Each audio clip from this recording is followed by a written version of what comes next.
the 66 rescue people, the helicopter, and all flew off and drove away, and there we were, chilling in the bottom of Australia.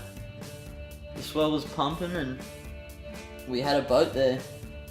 We woke up the next morning, sun was rising, and went 16 k's out to sea. It was like howling sideshore at this one crazy hollow wave.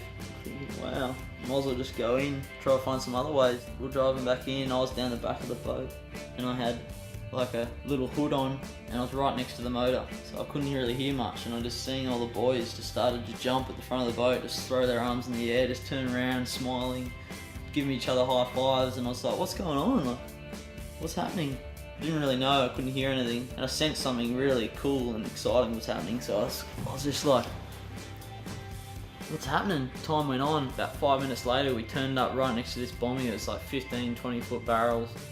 I was just like, wow. It was about as big as a garage, the reef, and it was just massive lines of waves wrapping around this bomby 14 k's out to sea. So I was thinking, this is crazy. This is like miraculous, you know. We didn't expect this. At that point in time, I just remember God was fully hinting and telling me 2 weeks earlier that you were going to get the biggest wave of your life, Brendo, and I just remember thinking like, oh, this is it, you know, this is the day. So I got real pumped. Novi said, I'll drive. Bryce got his camera out, Luke got his camera set up, and I was thinking, this is it. Jumped in the ocean and I got my first wave and I got worked. Pence got a cracker. And then Ryan got a cracker.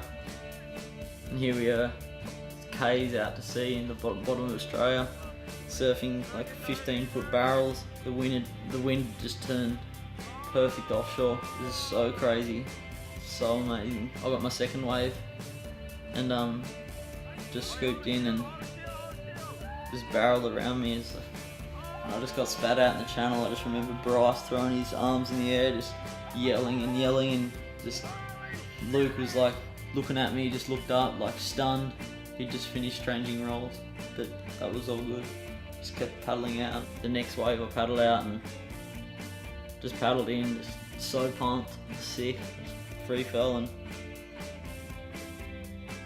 just remember scraping the reef a little bit and popped up and my face felt really funny. I don't know what was happening. I went to like feel around with my tongue, and my tongue like popped out the side of my face, like there. And then my lip was hanging off, I realised. And then I kind of thought, wow. And then a big wedge came right up behind the reef and like wedged up. And I kind of got a lot of buoyancy and I lifted myself up and just like threw my arm in the air once. And the boys just saw me straight away. Came right round the reef, picked me up, and I just flopped onto the boat. And they just started wrapping me up. And like, I was like so pumped, so stoked, so content. I was just like praying and saying to Jesus, like, I pray this, you know, this goes for you, Lord, and like, I just pray that you do your will in this, and all sorts of stuff. And I was just praying heaps, but all the boys felt like they were really moved by the situation, and I was so pumped because I knew Jesus told me 2 weeks earlier that I was going to get the biggest wave in my life. Me and Glenn were actually praying about it at church. It's just awesome how he supplied that bomby in the middle of nowhere for us to do that at. Anyways, I went to hospital and I got 63 stitches in my arm and my face. And my friends, lovely Christian family, come and picked me up and just chilled and cared for me and took me to church the next day, and ended up just getting up the front in church the next day and talking to like hundreds of people about this situation.